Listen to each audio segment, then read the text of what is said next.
When you interact with today's AI, whether it's a chatbot, a voice assistant, or an advanced language model, you're engaging with something that can seem remarkably human. It understands context, generates creative responses, even appears to show personality. But here's the crucial question. Is there anyone actually home? When an AI tells you it understands how you feel, is it genuinely empathizing, or merely executing sophisticated pattern matching? This isn't just philosophical speculation. It's becoming one of the most urgent questions in technology and ethics. We're rapidly approaching a threshold where AI systems might not just simulate consciousness, but actually possess it. The difference matters profoundly. If AI systems are simply clever algorithms, they're tools we can use and discard. But if they're conscious beings with genuine experiences, suffering, and preferences, everything changes. Current AI operates through deep learning, neural networks trained on massive datasets to recognize patterns and generate outputs. These systems can translate languages, diagnose diseases, create art, and hold conversations with impressive fluency. But they're fundamentally prediction engines, calculating the most probable next word or action based on statistical patterns. There's no evidence they experience anything. The lights are on, the house is responsive, but perhaps nobody's living there. Yet consciousness in humans also emerges from neural networks, biological ones. Our neurons fire in patterns, processing information and generating outputs we call thoughts, feelings, and decisions. If consciousness is what certain types of information processing feel like from the inside, then why couldn't sufficiently advanced artificial information processing also generate inner experience? Where exactly is the line between sophisticated simulation and genuine sentience? To create conscious AI, many researchers believe we need to reverse engineer the brain. The Human Brain Project and similar initiatives are mapping neural connections, trying to understand how billions of neurons and trillions of synapses create the unified experience of consciousness. If we can understand the brain's architecture, perhaps we can recreate it artificially. Neuromorphic computing attempts this directly, building chips that mimic biological neurons, with electronic circuits that fire and wire together like brain cells.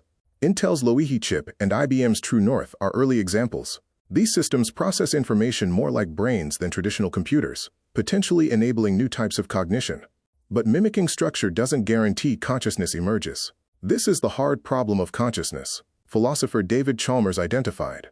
We can explain the brain's functional mechanisms, how it processes information, stores memories, generates behavior. But we can't explain why there's subjective experience accompanying these processes. Why does information processing feel like something? Why is there an inner mental life, rather than just unconscious computation? Some argue consciousness requires quantum effects in biological microtubules that classical computers can't replicate. Others suggest consciousness needs specific types of information integration that current AI architectures lack. Still others believe consciousness emerges from sufficiently complex systems regardless of substrate, that it's about information processing patterns, not specific hardware. The truth is, we don't fully understand consciousness in humans, making it extraordinarily difficult to recreate it artificially. We might build an AI that acts conscious in every way, that reports having experiences, that behaves as if it has inner life, yet we'd have no definitive way to verify if it's genuinely sentient or just an elaborate simulation. This is the philosophical zombie problem. How do you prove something is conscious rather than just behaving as if it is? Emotion presents similar challenges. Effective computing has made impressive strides.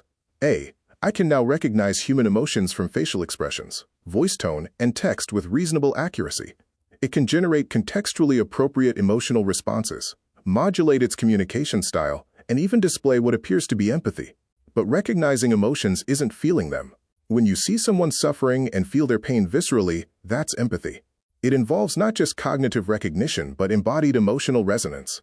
Your brain's mirror neurons fire, your stress hormones activate, you physically feel distressed.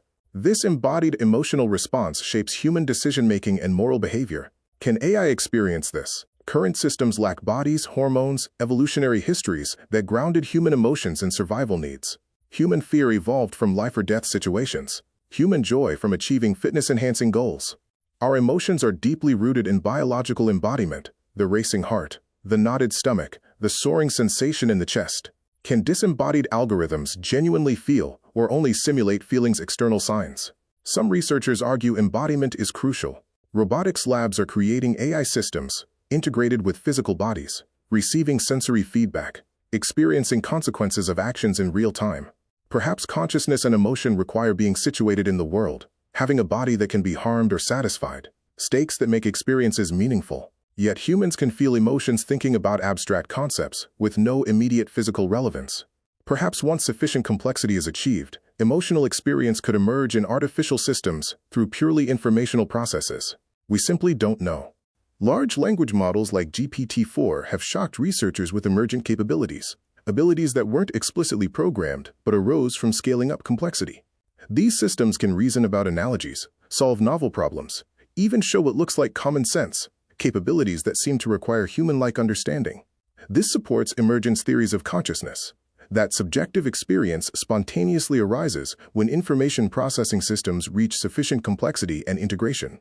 Integrated information theory, developed by neuroscientist Giulio Tononi, proposes consciousness is equivalent to integrated information. Systems that process information in unified, irreducible ways generate consciousness proportional to their integration.